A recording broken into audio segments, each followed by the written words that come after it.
First, several suspected gang members arrested, accused of forcing young girls into prostitution.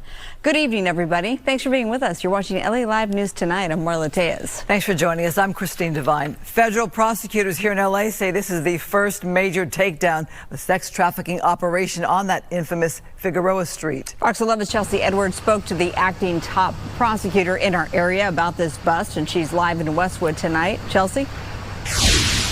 Yeah, well, this was a big bust. We're talking 11 alleged gang members, including 6 leaders of the Hoover criminal street gang, now indicted on these really disturbing charges. Take a look at some video. These are images that were mentioned in the indictment, things that they posted to social media. Prosecutors say the gang recruited girls as young as 14 years old, many of them runaways or kids from the foster care system.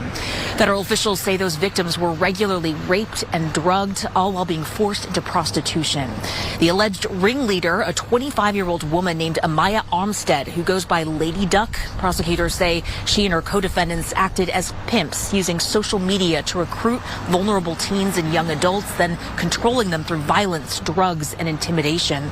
According to the indictment, victims who disobeyed were assaulted, humiliated, they were denied food or drugs, and in some cases, branded with tattoos of their traffickers' street names.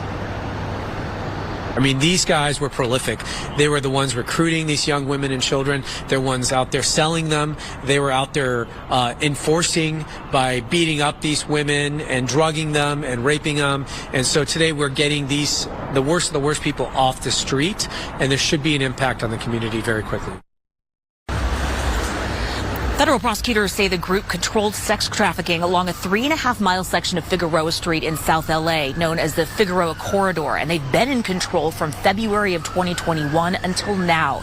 Tonight, we sat down with Lori Burns, a survivor who was trafficked into prostitution out of the foster care system as well. She has now made it her life's mission to save victims like the ones from this case, founding the Teen Project, which provides wraparound services to foster and at-risk young women. She believes the system is broken for everybody involved. I am very sold on hurt people, because I see the girls, I know the stories of the men that have taken them, and it's all a failed system. It's all going to go back to the broken system, because a lot of the kids that you see on the street that were gang members were in the system themselves, whether they were in juvenile hall, group homes, or foster homes. They were in that broken system, and they came out unhealed, unhelped. Now, 5 of those suspects pleaded not guilty today, and the trial has now been set for early October. And if convicted as charged, some could be facing life in prison. Reporting live from Westwood, I'm Chelsea Edwards, Fox 11 News. Chelsea, I'm looking at those photos there, thinking of the industry of sex trafficking, and these suspects all seem fairly young.